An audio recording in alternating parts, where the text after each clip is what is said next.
오늘도 하루를 주신 하나님께 감사드립니다. 말씀 앞에 설 때 우리의 마음이 주님의 은혜로 새로워질 수 있도록 하시고 새로워진 마음이 또한 삶을 새롭게 하는 은혜가 있게 하옵소서. 예수님의 이름으로 기도합니다. 아멘. 찬송가 452장, 동일 찬송가는 505장으로 찬양하시겠습니다.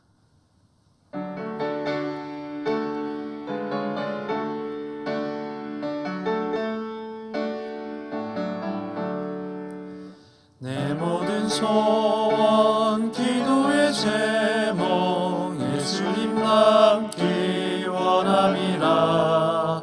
예수님 형상 나 입기 위해 세상에 보아 아끼잖네. 예수님 닮기 내가 원하네. 날 구원하신 예수님을 내 마음속에 지금 고도사 주님의 형상 인치소서. 무한한 사랑 풍성한 긍휼 슬픈 자 위로하시는 주. 길 잃은 죄인 부르신 예수 그 형상 닮게 하옵소서. 예수님 닮기 내가 원하네. 날 구원하신 예수님을 내 마음속에 지금 고도사 주님의 형상 인치소서. 겸손한 예수 거룩한 주님 원수의 멸시 참으시사 우리를 위해 고난을 받은 구주를 닮게 하옵소서. 예수님 닮기 내가 원하네. 날 구원하신 예수님을 내 마음속에 지금 고도사 주님의 형상 인치소서. 오늘 우리가 함께 나눌 하나님의 말씀은 마태복음 25장 31절부터 46절까지의 말씀입니다. 신약성경 44면에 기록된 마태복음 25장 31절부터 46절까지의 말씀을 제가 봉독해 올리겠습니다. 인자가 자기 영광으로 모든 천사와 함께 올 때에 자기 영광의 보좌에 앉으리니 모든 민족을 그 앞에 모으고 각각 구분하기를 목자가 양과 염소를 구분하는 것 같이 하여 양은 그 오른편에 염소는 왼편에 두리라.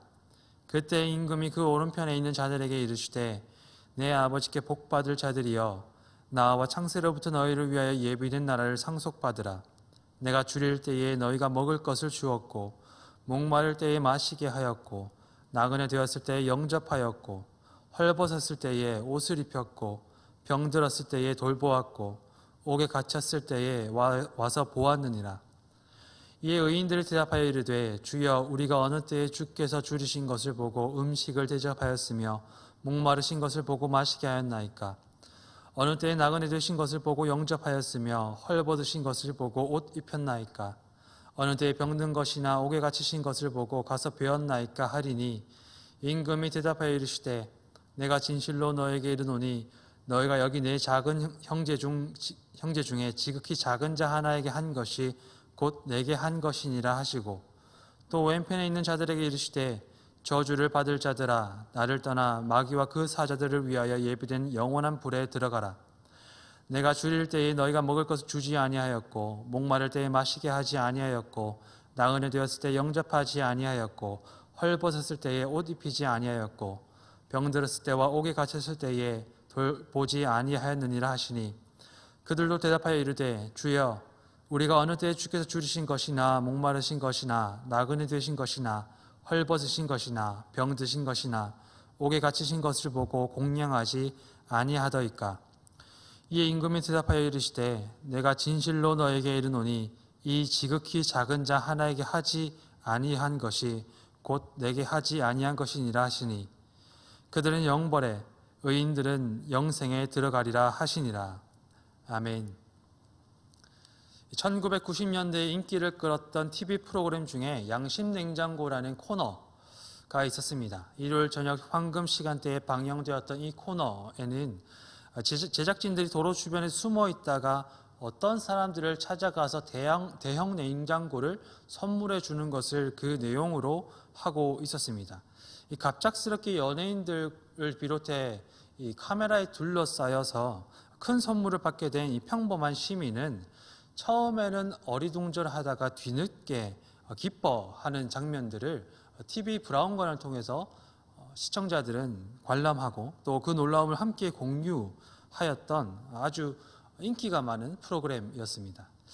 정말 우연히 찾아온 선물, 시민에게는 우연히 찾아온 선물 같았지만 이 프로그램을 기획했던 사람들에게는 그것은 우연이 아니었습니다. 대형 냉장고를 받을 사람은 특별한 조건이 갖추어져야 했는데 그것은 자동차를 운전하다가 신호등 앞에서 정지선을 바르게 지키는 것이었습니다. 많은 사람들이 정지선을 지나쳐서 횡단보도를 밟거나 혹은 신호등을 지키지 않고 빠르게 지나가는 장면들이 TV 속에서 여과 없이 전해졌습니다. 당연히 지켜야 할 도로교통법이었지만 많은 사람들이 당연히 또한 지키지 않았기 때문에 오히려 냉장고를 받을 만한 사람이 희소해진 시대에 이 프로그램은 나름의 공익에 기여하는 역할도 하였던 것으로 기억이 됩니다. 오늘 본문에서 오른편에 앉은 사람들은 마치 갑작스럽게 대형 냉장고를 선물 받은 사람들처럼 어리둥절한 모습을 보여주고 있습니다. 임금의 오른편에서 하나님 나라의 상속자가 되었다는 소식과 그 이유를 들었을 때 이들은 되려 이렇게 묻습니다. 주여, 우리가 어느 때에 주를 대접하였나이까? 그때 임금이 이렇게 대답합니다. 여기 내 형제 중에 지극히 작은 자 하나에게 한 것이 곧 내게 한 것이니라. 하루는 한 부자 청년이 예수님을 찾아와서 이렇게 물었습니다. 저는 어릴 적부터 모세 율법을 다 지켰습니다. 선하신 선생이여, 내가 무엇을 더 하여야 하나님의 영생을 얻을 수 있겠습니까? 그때 예수께서는 청년의 소유를 가난한 자들을 위해 나누고 당신을 따르라고 대답하십니다. 누가복음에도 이와 비슷한 이야기가 소개됩니다. 한 율법 교사가 예수께 찾아와서 내가 무엇을 하여야 영생을 얻겠습니까? 라고 묻자 예수께서는 율법을 요약하시면서 하나님을 사랑하고 이웃을 사랑하라 라는 말씀을 가르쳐 주십니다. 그리고 한 가지 이야기를 그에게 들려주셨습니다. 그것이 바로 선한 사마리아인의 비유입니다. 그 이야기 속에서 예수께서는 이렇게 말씀하십니다. 길에서 강도 만나 쓰러진 사람을 보고 지나친 제사장과 레위인 그리고 자기 손과 소유를 나누어서 그를 돌보았던 사마리아 사람 중에 누가 강도 만난 사람의 이웃입니까? 그 이웃은 바로 자비를 베푼 사람입니다. 오른편에 앉은 사람들이 평소에 했던 행동, 이 줄인 자들과 목마른 자들, 나그네들과 병든 자들의 곁을 지켰던 행동은 바로 이 땅에서 예수님께서 살아내셨던 모습입니다. 죄인과 세리의 친구라고 불리셨던 예수께서는 병들고 소외된 자들의 친구이시기도 하셨습니다. 오른편에 앉은 사람들은 바로 예수님의 길을 걸어갔던 사람들이라고도 할 수 있을 것입니다. 그들이 하나님 나라의 영광에 들어가게 되었습니다. 이 이야기는 예수님과 함께 영생에 하나님 나라의 상속자의 자리에 앉는 것은 다른 방법이 아니라 바로 예수님의 길을 따라 걸어가는 것, 예수님의 길을 뒤따라 걸어가는 것임을 우리에게 전해주고 있습니다. 오른편에 앉은 자들은 아무런 사심 없이 어떠한 것도 계산하지 않고 마음에서 우러나오는 자연스러운 자비와 긍휼로 이웃들을 대하였습니다. 그들이 임금의 선언에 화들짝 놀라 반문했던 까닭은 마치 도로 위에 정지선을 지키는 것이 자연스러운 일이었던 것처럼 그들에게 있어서 그 자비가 너무나도 자연스러운 것이었기 때문입니다. 임금은 그것이 오른편에 서게 된 까닭이라고 전해주고 있습니다. 그 후에 임금은 왼편에 앉은 사람들에게로 시선을 돌립니다. 오른편 사람들이 큰 상을 받은 것과 대조적으로 왼편에 앉은 사람들은 충격적인 질책과 비난을 받습니다. 저주를 받은 자들아, 나를 떠나 마귀와 그 사자들을 위하여 예비된 영원한 불에 들어가라. 그런데 그들의 이유가 큰 상을 받는 사람들의 이유보다 더 충격적으로 다가옵니다. 이 정도로 엄한 책망을 받고 영원한 불에 떨어질 사람들이라면 이 죄인 중에 죄인, 괴수 중에 괴수일 것 같은데 이들은 너무나도 평범한 사람들로 보이기 때문입니다. 그들은 마치 전혀 악을 저지른 기억이 없다는 듯이 임금의 편결을 듣고 난 후에 되려 다시 묻습니다. 우리가 언제 그러하였습니까? 임금은 이 물음에 간결하게 대답합니다. 지극히 작은 자 하나에게 하지 아니한 것이 곧 내게 하지 아니한 것이니라. 예수님의 말씀이 이 목에 가시가 걸린 듯이 쉽게 넘어가지가 않습니다. 오른편에 앉은 사람과 왼편에 앉은 사람에게 내려진 편결의 형평성에도 수지에도 맞지 않는 것처럼 보입니다. 이 더욱이 영원한 형벌을 받게 되는 사람들의 이유가 그저 선을 행하지 않는 것 뿐이었다는 사실은 우리에게도 두렵게 다가옵니다.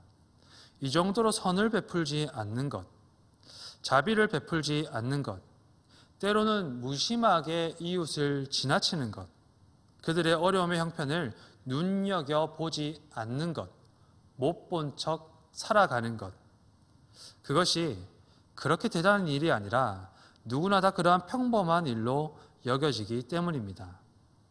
한편으로는 그렇기 때문에 우리는 이 말씀을 통해 믿음이라는 것이 과연 어떠한 것일까를 다시 생각해 보게 됩니다. 우리가 믿음으로 구원을 받는다면 그 믿음은 어떤 믿음이냐는 물음에 이 마지막 인자가 다시 오시는 날에 있을 임금의 편결은 믿음에 대해 다시금 예수님의 말씀을 떠올리게 합니다. 나를 따르라. 영생을 얻는 율법, 그것은 하나님을 사랑하고 이웃을 사랑하는 삶을 걸어갔던 예수 그리스도의 뒤를 따라가는 것. 나는 곧 길이요 진리요 생명이니라.